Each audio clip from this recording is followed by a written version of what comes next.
اپنا کام کوارڈینیشن میں کرتے ہیں تو وہ کہتے ہیں آپ اس کو کیسے کرتے ہیں؟ وہ کہتے ہیں جی ہم سدھاتے ہیں، پریکٹس کرتے ہیں، ان کی کوئی دوستی اور کمیونیکیشن ایسی ہو لیتی ہے۔ تو اب یہ جو منہ زور ہے جی، یہ اس کو سدھانے کے کیا مینز ہیں، کیا کیا طریقے ہو سکتے ہیں؟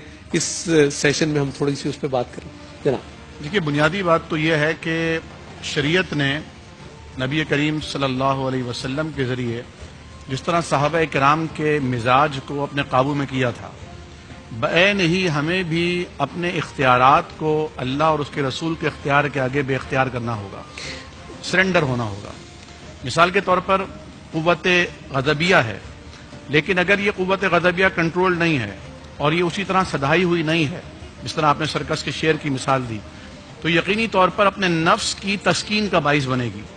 اسلام کو یا اللہ رسول کی تابعداری فرمانبرداری کو کوئی فائدہ نہیں پہنچے گا۔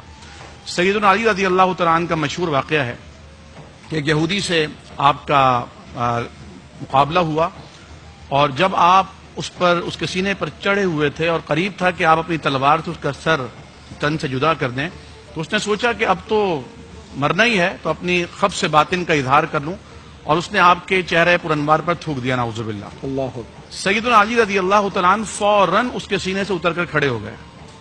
وہ حیران ہو گیا، اس نے کہا کہ میں تو مرتے مرتے اپنی دشمنی کا اظہار کر رہا تھا، مجھے چھوڑنے کی وجہ بتاؤ۔ کہا بس چاہو چلے جاؤ۔ کہا نہیں، جب تک بتاؤ گے نہیں جاؤں گا نہیں۔ کہا بات یہ تھی کہ پہلے میں تجھے اللہ اور اس کے رسول کی محبت کی خاطر مار رہا تھا، آبجیکٹیوٹی تھی اس وقت، جب مقصد بدلنے لگا، سبجیکٹو ہو گیا تو جب نفس نے یہ کہا کہ اب تو اور زیادہ شدت سے مقابلہ کرنا ہے، تو میں نے نفس کو پیچھے کرنے کے لیے تجھے چھوڑ دیا۔ اس نے کہا مجھے مسلمان کر دو۔ اللہ اکبر۔ دوسری بات میں یہ عرض کروں گا، سلطان باہو کے بارے میں آتا ہے، سلطان العارفین، سبحان ان سے اللہ۔ کسی نے پوچھا کہ شیطان کیا ہے، نفس کیا ہے، اور خواہشات کیا ہیں؟ آپ نے فرمایا کہ نفس بادشاہ ہے، شیطان اس کا وزیر ہے، اور نفس بادشاہ ہے، شیطان اس کا وزیر ہے، اور یہ خواہشات دونوں کی ماں ہیں، جسے ہم انا کہتے ہیں۔ واہ واہ، انا، میں، جی جی میں، یہ دونوں کی ماں ہے۔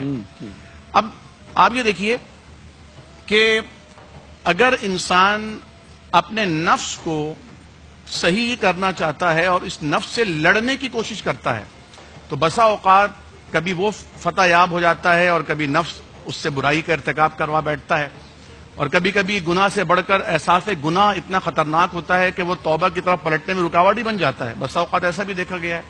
تو ایسے معاملات میں ہمیں یہ بھی دیکھنا ہوگا، حضرت امام جوزی رحمۃ اللہ علیہ کی کتاب تبلیس ابلیس، جس میں انہوں نے چیپٹرائز کیا ہے، کلاسیفیکیشنز رکھی ہیں کہ شیطان اور اس کا نفس کس کس طرح علماء کو آ کے بہکاتا ہے، کس طرح عمراء کو آ کے ورغلاتا ہے، کس طرح عامیوں کو آ کر بہکاتا ہے، کس طرح زاہدوں اور صوفیوں کو آ کر بہکاتا ہے۔ اس پر تو ایک اور میرا عبادت کا گھمنڈ، عبادت کا گھمنڈ بذات خود عبادت کے ضیاء کا باعث ہے۔ اللہ اکبر۔ اور اگر کوئی امیر اور صاحب ثروت ہے اور وہ اللہ کی راہ میں خیرات کر رہا ہے، لیکن ریاکاری اور دکھاوے کا جذبہ اگر پیدا ہو گیا تو سب برباد ہو گیا، سب برباد ہو گیا۔ یہی حال کسی مجاہد کی اور جانباز کی بھی ہو سکتی ہے۔ اللہ اکبر، اللہ اکبر، یہ فوڈ فار تھاٹ ہے۔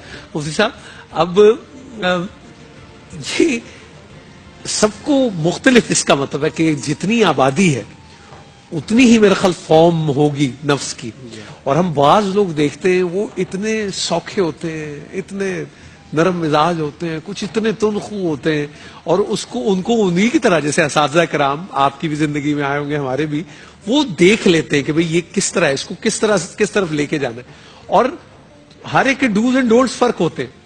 تو آپ اپنے نفس کو جان کیسے سکتے ہیں کہ میں کون ہوں اور مجھے اس سے کس طرح مکالمہ کرنا؟ بالکل صحیح کہا، اور یہی نقطہ ہے کہ رسول اللہ صلی اللہ علیہ وسلم نے حدیث کے اندر بیان فرمایا کہ سب سے زیادہ ہوشیار سمجھدار کون ہے۔ یہ جو بھی آپ نے سوال کیا نا کہ کیسے پہچان سکے گا، کیسے جان سکے گا، اب آپ حدیث کا ترجمہ دیکھیں۔ آپ صلی اللہ علیہ وسلم فرما رہے ہیں، مسند احمد اور کئی کتب احادیث میں موجود ہے، الکیس من دان نفسہ وعمل لما بعد الموت والعاجز من اتبع نفسہ ہواہا وتمنى علی اللہ۔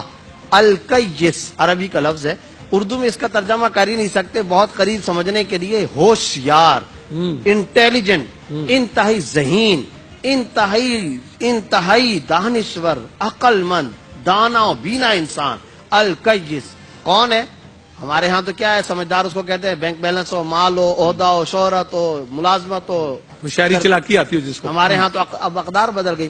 آپ صلی اللہ علیہ وسلم فرما رہے ہیں من دان نفسہ، جو پہلا کام تو یہ کرے کہ اپنے نفس کی حقیقت کو پہچان لے.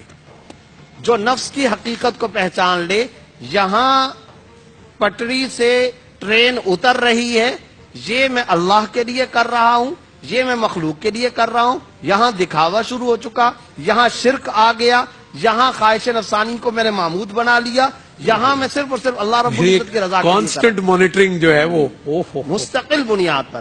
تو فرمایا الکیس من دان نفسہ وعمل لما بعد الموت، اور اپنے مرنے کے بعد کی زندگی کی ابھی تیاری کرے. اور پھر فرمایا والعاجز، بیکار، پاگل، رائے گاں آدمی، ضائع شدہ انسان کون سے ہے؟ وہ من اتبع نفسہ ہواہا، جو خواہشات نفسانیہ کی اتباع کرے. اور پھر آگے بڑا جملہ خوبصورت، وتمنا علی اللہ، اللہ پر تمنائیں لگا کر کے بیٹھا ہوا ہے. مجلس جب لگے گی، ہوٹل میں بیٹھیں گے، گھر کے اندر گیسٹ روم کے اندر جب بیٹھیں گے، گناہ پہ گناہ کرتا چلا جا رہا ہے اور کہہ رہے اللہ غفور الرحیم ہے، اللہ رب العزت تو بہت معاف کرنے والا ہے. یقیناً اللہ معاف کرنے والا ہے، لیکن جو اللہ غفور ہے، غفار ہے، رحمان و رحیم ہے، وہی اللہ منتقم بھی ہے، وہی اللہ جبار بھی ہے، وہی اللہ قہار بھی ہے، وہی اللہ حساب لینے والا بھی ہے. اور کیسے ہو سکتا ہے بھائی نور صاحب، مجھے آپ بتائیے، ساری رات نائٹ کلبوں کی زینت بننے والی یا سڑکوں پر دعوت گناہ دینے والی عورت اور کربلا کے اندر شہید ہونے والی فاطمہ صغرا اور زینب، کیا یہ برابر ہو سکتی ہیں؟ ہرگز نہیں. اپنے گھر کے آنگن کے اندر بیٹھ کر کے خدا کے سامنے سجدہ ریز ہونے والی عورت، اور ہماری وہ ماں اور وہ بہن، وہ بیٹی جو گھر کے صحن کے اندر ساری رات مصلی بچھا کر خدا کے سامنے راز و نیاز کرتی ہے، وہ عورت اور باہر دعوت گناہ دینے والی برابر ہو سکتی ہے؟ کیا کربلا کے شہداء اور تخت یزید کا مالک یزید یہ برابر ہو سکتے ہیں؟ کیسے ہو سکتا ہے؟ تو اگر آج ہر آدمی گناہ کرتا چلا جائے اور یہ کہ اللہ غفور الرحیم ہے، اللہ غفور الرحیم ہے، تو یاد رکھیے یہ بھی بعض اوقات نفس کا، شیطان کا دھوکہ ہوتا ہے. اور ایک بات میں شیخ کی میں تائید کروں گا، ہر آدمی کا نفس اپنے ہی انداز کا ہوتا ہے. پڑھے لکھے کا شیطان پڑھا لکھا ہوتا ہے، ٹھیک ہے کہ نہیں؟ اور عام آدمی کا شیطان. یاد رکھیے، آپ کسی بھی شیخ الحدیث سے پوچھ لیں، کسی بھی مفتی سے پوچھ لیں، کبھی بھی یہ جو مولانا بیٹھے آپ ان سے پوچھ رہے ہیں، سوال کر دیں، کیا کبھی ان کے دل میں یہ خیال آیا یہ ڈاکہ ماریں؟ پوچھیں، کبھی ان کے دل میں خیال ہی نہیں آئے گا کہ یہ بدکاری کریں. ان سے پوچھیں کبھی آپ کے دل میں خیال آیا کہ آپ شراب پیے؟ شراب کا خیال ہی نہیں آئے گا ان کو کبھی بدکاری کا، چوری کا، قتل کا، ڈاکے کا خیال ہی نہیں آئے گا. ہاں ان کو اور مجھے جو خیال آ سکتا ہے وہ میں اپنا نفس خود بتاؤں، وہ یہ آ سکتا ہے ہمارے دل دماغ میں تقوی کا، ریاکاری کا جذبہ پیدا ہوگا. اظہار تقوی کر دوں، لوگ میرے علم اور دوسرے کے علم کے درمیان میں کمپیئر کریں، لوگ یہ سمجھیں کہ میں بہت بڑا عالم و فقیہ ہوں، میں ان سے بڑھ جاؤں، میں ان سے بڑھ، ریاکاری مجھے یوں وہ کرے گا. ہاں ایک عام آدمی کو ڈاکے پر کرے